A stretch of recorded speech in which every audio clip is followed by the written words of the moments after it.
नमस्कार दोस्तों, स्वागत है आपका हमारे चैनल पे। आज मैं आप लोगों को आतंकवाद निरोधी कानून के बारे में बताने वाला हूँ, जो कि किसी भी एंट्रेंस के लिए बहुत ही ज़्यादा ज़रूरी है, चाहे दिल्ली यूनिवर्सिटी हो, बनारस हो, इलाहाबाद हो या फिर क्लैट हो। बनारस में बहुत ही ज़्यादा पूछा गया है, तो सारा पूरा वीडियो आप लोग देखिएगा। तो इसी से रिलेटेड सारे क्वेश्चन रहते हैं। कोई अगर आपके पहचान का हो तो जिस जो तैयारी कर रहा हो उसे भी शेयर कीजिएगा, ताकि उन्हें भी फ़ायदा मिल सके और वो ये समझ सके पूरा टॉपिक। एक एग्ज़ाम में जो एक क्वेश्चन पूछा जाएगा वो छूटेगा नहीं। कोई भी वीडियो जो देख रहा है वो अगर उसे लगता है कि ज़रूरी है तो किसी भी ज़रूरी वाले व्यक्ति को शेयर करे, चैनल को सब्सक्राइब करे। और सबसे ज़्यादा ज़रूरी बात, ईयरफोन लगा ले और पूरा लेक्चर को बहुत ही ज़्यादा ध्यान से एक बार मात्र सुन ले, ठीक है। सारा का सारा कॉन्सेप्ट क्लियर हो जाएगा। 3-4 कानून के बारे में मैं बताने वाला हूँ, जिसकी सारी की सारी बेसिक इन्फॉर्मेशन मैं आपको दूंगा। तो लास्ट तक ज़रूर देखिएगा, और लास्ट तक अगर नहीं भी देखते हैं तो कम से कम नोट बना लीजिएगा, जो थोड़ा सा 1 पेज 2 पेज का ये नोट बनेगा। तो चलिए आज ये शुरू करते हैं आतंकवाद निरोधी कानून के बारे में, ठीक है। तो सबसे पहले जो है हम देखेंगे टाडा। बहुत ही ज़्यादा इम्पोर्टेंट है ये टाडा। तो कभी भी क्वेश्चन जो है, जैसे कि पिछले ईयर में पूछा गया था कि कौन सा आतंकवाद निरोधी कानून सबसे पहले आया, तो ये 1987 का है। यही सबसे पहले का है, एक तरीके से समझ सकते हैं आप। और जो जिस तरह का है क्वेश्चन में जो रहेगा उस हिसाब से आंसर देना। सबसे पहले आपको मैं टाटा के बारे में फुल इन्फॉर्मेशन दे रहा हूँ। टाटा 24 मई 1987 को प्रारंभ किया गया था, ठीक है। 24 मई 1987 को प्रारंभ हुआ और 1995 में ये निरस्त कर दिया गया। इनके निरस्त करने के पीछे कारण होता है पॉलिटिकल प्रेशर, जो मतलब लोग बोलते हैं कि ये लोगों के लिए सही नहीं है। जैसे कि जमानत के अनुदान पर प्रतिबंध, अगर कोई भी व्यक्ति ऐसा लगता है कि कोई आतंकवादी गतिविधि में लिप्त है, तो वो व्यक्ति को जो है जमानत नहीं दी जाती है। उसके जमानत देने पर जो है प्रतिबंध लगाया गया है। तो ये इसके अंदर में था टाडा में। और टाडा में था कि संदिग्धों को, कोई भी संदिग्ध हो उसे आप रोक सकते थे और पूछताछ कर सकते थे। अगर आपको लगता है कि मान लीजिए कि वो आतंकवादी गतिविधियों में लिप्त है, तो उसको आप रोक करके पूछताछ उससे कर सकते थे। तो ये टाडा के अंतर्गत था। सुनवाई के लिए जो है अलग कोर्ट की व्यवस्था थी, ठीक है। अलग अदालत में जो है इसके मामले को की सुनवाई होती थी, और फिर उसके हिसाब से जो भी सज़ा मिलनी हो या जो हो वो तय होता था। तो इसमें बिल्कुल समय नहीं लगाया जाता था। तो टाटा के यही इम्पोर्टेंट चीज़ है कि आपको डेट याद रखना है कि 1987 में, 24 मई 1987 में ये प्रारंभ हुआ, 1995 में निरस्त हो गया। जमानत के अनुदान पर प्रतिबंध है, संदिग्धों को रोकने की शक्ति थी पुलिस के पास या फिर सेना के पास, और उसके बाद जो है उसको रोक करके उससे पूछताछ कर सकती थी उसके बारे में। और सुनवाई के लिए अलग अदालत की व्यवस्था की गई थी। तो यही बस इतना ही चीज़ है टाटा के अंदर में, जो आपको इंटरेस्ट में पूछ सकता है, ज़्यादा अंदर घुस करके नहीं पूछता है। अब आ जाइए पोटा। पोटा सबसे ज़्यादा जो है एक तरीके से कह सकते हैं विवादित कानून था। विवादित कानून कैसे था इसको देख लीजिए पहले, कि 2 अप्रैल 2002 को यह लागू हुआ था। तो और 21 सितंबर 2004 को ये ख़त्म हो गया। तो 2 अप्रैल 2002 को जब ये लागू हुआ था, तो जब इसे पहले लोकसभा से पास करवाया गया और जब राज्यसभा में गया तो राज्यसभा में यह पास नहीं हो पाया।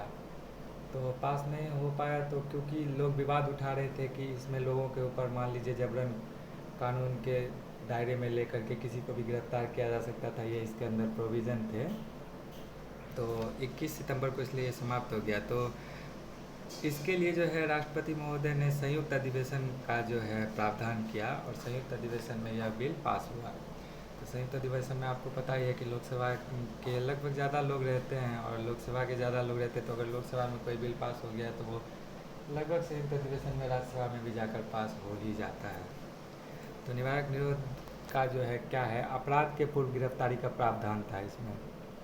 कोई भी व्यक्ति जिसके ऊपर शक हो कि यह कोई अपराध करने वाला है या आतंकवादी गतिविधियों में ये लिप्त है, तो उसको जो है अपराध करने के पूर्व भी गिरफ्तार करने का प्रावधान था इसमें, कि उससे पहले ही आप उसे जो है गिरफ्तार कर लीजिए ताकि वो अपराध ना कर पाए। तो इसका उद्देश्य यही था कि व्यक्ति को अपराध करने से रोकना, कोई व्यक्ति अपराध ना करे, इसलिए यह कानून था। तो उससे पहले ही अगर हम आप मान लीजिए रोक करके जेल में डाल देते हैं, तो फिर कहाँ से कोई क्राइम करेगा, हैं? तो इस कारण जो है कोटा लाया गया था।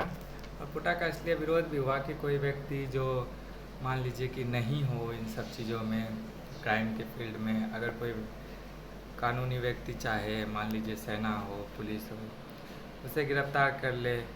और उसके बाद जो है इसका इतना टाइट प्रोविज़न था कि देख सकते हैं, निवारक निरोध के तहत गिरफ्तार व्यक्ति हो 3 माह तक अभिरक्षा में निरोध कर सकते, 3 महीने तक बिना मजिस्ट्रेट के सामने प्रस्तुत किए ही किसी व्यक्ति को गिरफ्तार किया जा सकता था। आप समझ रहे हैं, किसी भी व्यक्ति को गिरफ्तार करके उसके ऊपर कोई भी चार्ज डाल सकता था। 3 महीने तक एक तरीके से उसे टॉर्चर किया जाता। तो यह कानून इसलिए इतना ज़्यादा विवादित था। अगर 3 महीने से ज़्यादा किसी को गिरफ्तार करके रखने का हो तो सलाहकारी बोर्ड से प्रतिवेदन प्राप्त करना होता था। तो सलाहकारी बोर्ड भी वही केंद्र सरकार के सलाहकारी बोर्ड, और उनसे फिर प्रतिवेदन प्राप्त करने के बाद और दिन भी रख सकते थे। लेकिन 3 महीना जब हो जाए तो व्यक्ति को कोर्ट के सामने शीघ्र अवसर देना पड़ता था कि उसे कोर्ट के सामने प्रस्तुत किया जाए। ये बाद में जो है कुछ चेंजिंग लाई गई थी, ये शुरू में नहीं था। तो शीघ्र उन्हें अवसर देना था कि 3 महीना हो जाए तो शीघ्र, या फिर उससे पहले ही वो व्यक्ति अगर यह प्रूव करने में सक्षम है तो उसे मौका मिलना चाहिए न्यायालय के समक्ष प्रस्तुत होने का। तो पोटा का जो है, अब देखिए, सबसे पहले 26 जनवरी 1950 को पहला निवारक निरोध अधिनियम पारित हुआ। आतंकवादी निरोधी अधिनियम, पोटा यही है। तो पहला निवारक निरोध अधिनियम जो है 26 फरवरी 1950 को ये पारित हुआ था और 31 दिसंबर 1971 को समाप्त हो गया था। ये सारी चीज़ें इंपॉर्टेंट है आपके लिए, तो सबका सब नोट कर लीजिएगा, ठीक है? और कोई अगर आपके जो है जानने वाले हो जिसे कि यह जानकारी चाहिए हो, उसे दीजिएगा। और सबसे ज़्यादा देखिए ये ज़रूरी है, NIA एक्ट, राष्ट्रीय अन्वेषण अधिकार, नाम सुने होंगे आप। इसके बारे में थोड़ा होगा जो जानकारी आवश्यक है एंट्रेंस को लेकर के, वो ये है कि मुख्यालय नई दिल्ली है इसका, ठीक है? और अभी जो इसके महानिदेशक है वो है योगेश चंद्र मोदी, YC मोदी। तो मोदी के नाम से याद रख सकते हैं आप, YC मोदी NIA के महानिदेशक हैं अभी। इसकी स्थापना 31 दिसंबर 2008 को हुई थी।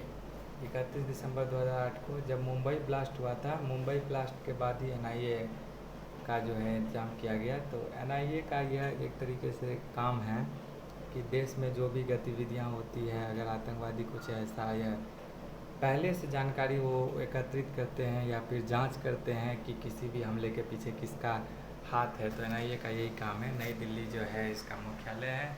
महानिदेशक योगेश चंद्र मोदी, YC मोदी। स्थापना 31 दिसंबर 2008 और प्रथम महानिदेशक RV राजू, राधा विनोद राजू, ठीक है? तो प्रथम महानिदेशक RV राजू, और कह सकते हैं संस्थापक महानिदेशक जो है RV राजू थे, और महानिदेशक अभी के योगेश चंद्र मोदी। बस इतना ही।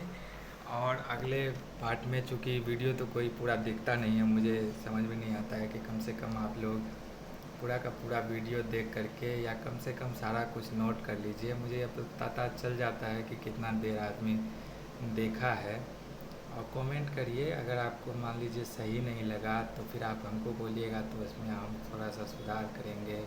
आपको कोई इन्फॉर्मेशन गलत लग रही है तो वो हमें बताइए, लोगों के साथ शेयर कीजिए।